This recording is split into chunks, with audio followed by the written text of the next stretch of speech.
Gülcigit Satıbekov'tun apamdın ırı.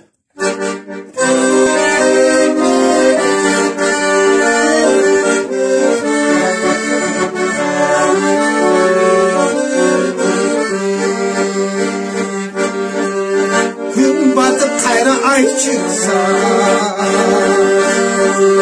mezginde Allah şaşırsa, kayrılma gitti caştı, arıtına biraz kayrılsa, arıtına biraz kayrılsa, çoğuma tabulup çoğuma cehtenim kaldım evine,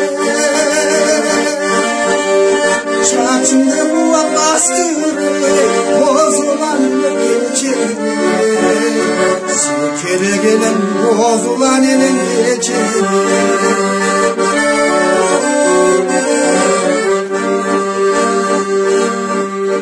Oğlumdun dile ömür,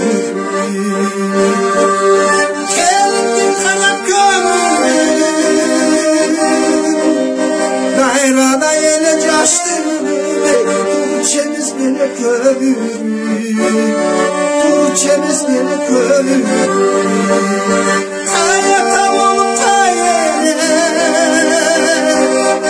kızlardan gördük ne bile, bilim elini öptüğüyle, bozulan elip geçirir, sikere gelip bozulan elip geçirir.